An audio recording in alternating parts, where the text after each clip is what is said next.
Hi everyone, Jill here. This morning we spent a couple hours recording the workshop around guarding your sleep. And I just wanted to give you like the Coles Notes version of it because it felt kind of important. Well, it always feels important to me.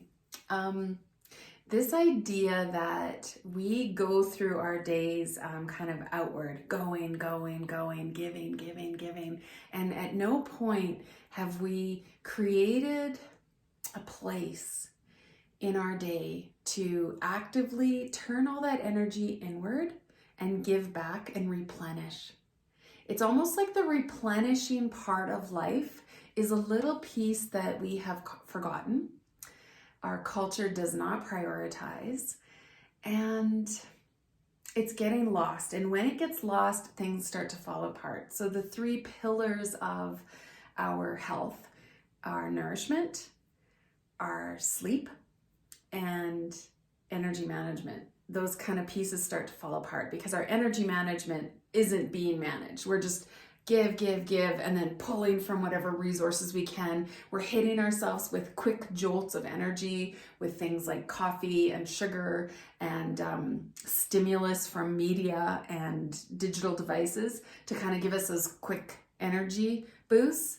But we're not doing the things that we should do to come into our body and replenish the body from deep inside. So our culture kind of has this pervasive, deep fatigue where there's a couple things going on where we're almost afraid to acknowledge that deep fatigue, because if we actually acknowledge how tired and depleted we are, we feel like we will lose our ability to sort of get that quick jolt that will allow us to go on with our day the way that we've created the management and the structure of our day. And the second thing is, it's not cool. It's not cool at all to acknowledge deep fatigue and that we just need that downtime. There's so many of us that when we sit down to sort of offer ourselves that nourishment, that replenishment, restoration, that the second we sit down, there's this like, oh, you should. There's this little voice inside. You should be doing, you should be.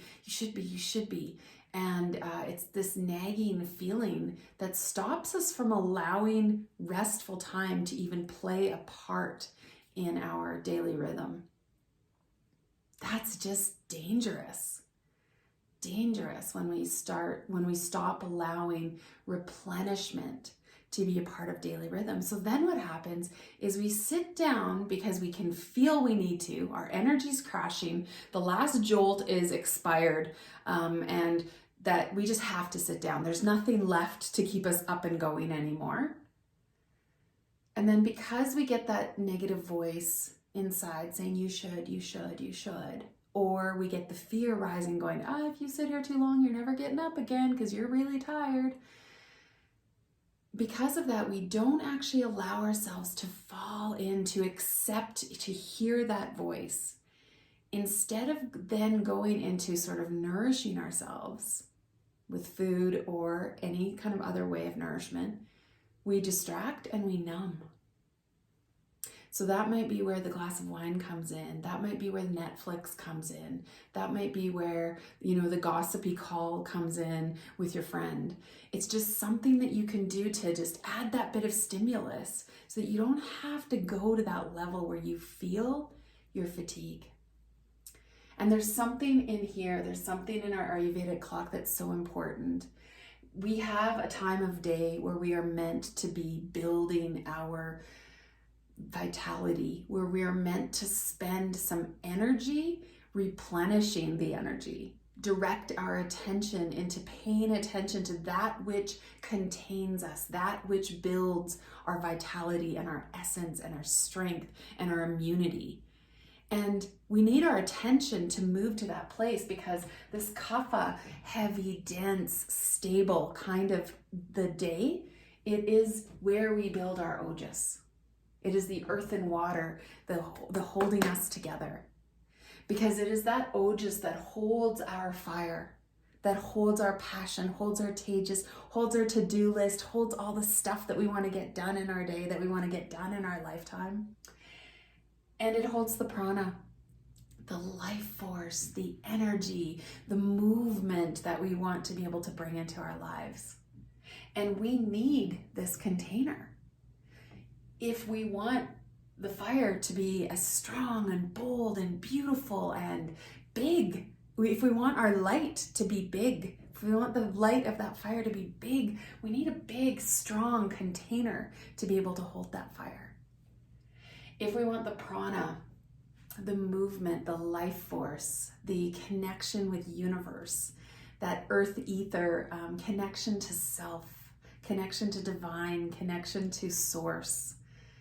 If we want to have that clear connection to divine, then that prana needs to be able to grow inside of something. That connection needs a container to hold it, right? So it's just not scattered all over the place. And so today when we talked about deep sleep and guarding it, it is essentially guarding your sleep, like protecting these 8 hours, 7 to 9 hours. As essential. That's just it, as essential.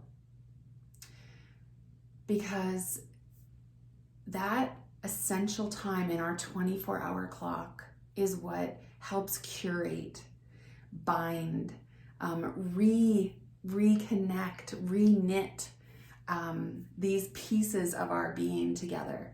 It pulls the tejas in to center, it pulls the ojas in, it pulls the prana in, and it knits together these aspects of our being so that we can grow from that place. We can expand. The container can keep getting bigger and juicier.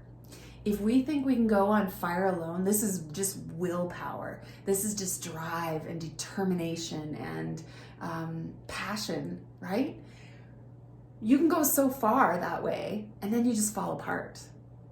If we think we can go on prana, on breath, on connection to essence, on divine guidance, on ideas and creativity and all that kind of stuff, we can, but at some point, it just gets, the breath gets mixed up. It doesn't have a container to hold it. It's flighty, it's spacey, it's kind of anxiety inducing because it is not held. It's not held. It's not held within that container. Yeah.